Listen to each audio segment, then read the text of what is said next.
విజయవాడలోని మత్స్య పరిశ్రమ, ఆక్వాకల్చర్పై జాతీయ స్థాయి సదస్సు జరిగింది.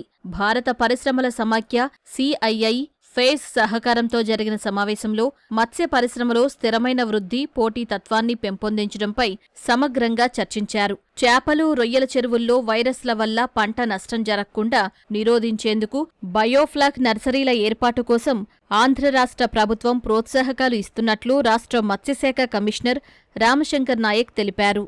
ఈ కాన్ఫెడరేషన్ ఆఫ్ ఇండియన్ ఇండస్ట్రీ ఏదైతే ఉందో వీళ్ళు చేసేటువంటి యాక్టివిటీ ఈ ఫిషరీస్ అండ్ అక్వాకల్చర్ సెక్టర్లో ఏదైతే చేస్తున్నారో వీటికి మనం కూడా స్టేట్ ఫిషరీస్ డిపార్ట్మెంట్ నుంచి ఏ విధంగా ఈ ఇండస్ట్రీస్ వచ్చేటువంటి వాటికి ప్రమోషన్ కానీ ఫెసిలిటేషన్ కానీ చేసేటువంటి యాక్టివిటీస్లో స్పీడ్ ఆఫ్ డూయింగ్ బిజినెస్ మీద లక్ష్యంగా పెట్టుకుని ముందుకెళ్తాం. హ్యాచరీ నుంచి తెచ్చేటువంటి సీడు సడన్గా గ్రోఅవుట్ పాండ్లో స్టాక్ చేయడం వలన ఈహెచ్పి స్పోర్స్ అనేది హ్యాచరీ సీడ్లో కనబడదు.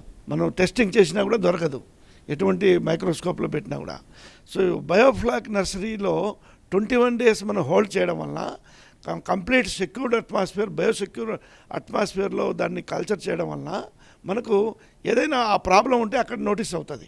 నోటీస్ అయితే మనము లాస్ను మినిమైజ్ చేయవచ్చు. ఒకవేళ ఈ 21 days కల్చర్లో ఈహెచ్పి స్పోర్స్ కనబడలేదనుకో, సో సేఫ్. అక్కడ మనము గ్రోత్ పాయింట్స్లో పెడితే 60-65 daysలో మనకు 100 count ఈజీగా వస్తుంది. సో దానివల్ల ఫీడ్ కాస్ట్ తగ్గుతుంది. లాస్ ఏదైనా సస్టైన్ అయితే ఇక్కడే మనకు ఆపేస్తాము. గ్రోత్ పాయింట్లో పోయి మనం వేస్టేజ్ చేయకుండా ఫార్మర్కు నష్టం లేకుండా కల్చర్ చేసుకునే దానికి బయోఫ్లాక్ నర్సరీస్ చాలా ఉపయోగకారిగా ఉంది. ఈరోజు ఏంటంటే 2,07,000 పాండ్లు మనం ఆల్రెడీ మ్యాపింగ్ చేశాం. ప్రతి విలేజ్లో ఎక్కడ ఏ విలేజ్లో ఎవరు కల్చర్ చేస్తున్నారు.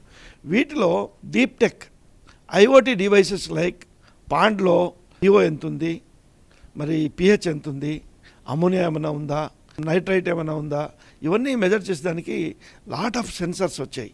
సో కాబట్టి అక్వా ఎక్స్చేంజ్ అనేటువంటి ఒక సంస్థ ఆల్రెడీ ఇట్లాంటి డివైసెస్ తోటి 62,000 మంది ఫార్మర్స్కు ఆల్రెడీ గైడ్ చేస్తున్నారు. ఇప్పుడు మనం ప్రొడ్యూస్ చేసే ఫిష్ ఆల్మోస్ట్ 80% ఎక్స్పోర్ట్ అవుతూ ఉంది. కన్జంప్షన్ ఇన్ ఇండియాలో నిండా తక్కువనే ఉంది. ఈ కన్జంప్షన్ మనం పెరగాలంటే ఇంపార్టెంట్ ఏం చేయాలంటే ప్రొడక్షన్ ఇంక్రీజ్ చేసేసి, క్వాలిటీ ఇంప్రూవ్ చేసేసి, cold chain infrastructure, refer infrastructure అన్నీ బాగా ఇన్వెస్ట్ చేసి గ్రోత్ చేస్తే కన్జంప్షన్ పాయింట్ ప్రైసింగ్ ఇంప్రూవ్మెంట్ మీకు ఎక్కడ చిక్తా ఉంది. బెంగళూరు, హైదరాబాద్, చెన్నై ఈ మరి సిటీస్లో ప్రైసింగ్ బాగా ఉంది. సో సస్టైనబుల్ ఫార్మింగ్ మీరు చూస్తే దానికి technology is very very important.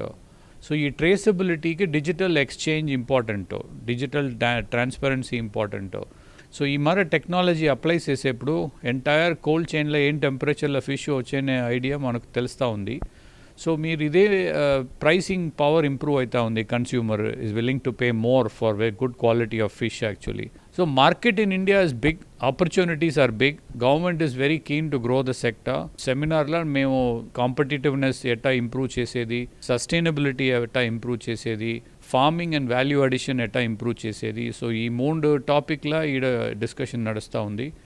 ఏపీలో 6 లక్షల ఎకరాల్లో ఆక్వాకల్చర్ సాగు జరుగుతోందని, దేశంలో అత్యధికంగా మత్స్య సంపద ఎగుమతి చేసే రాష్ట్రం ఏపీ మాత్రమేనని అధికారులు తెలిపారు.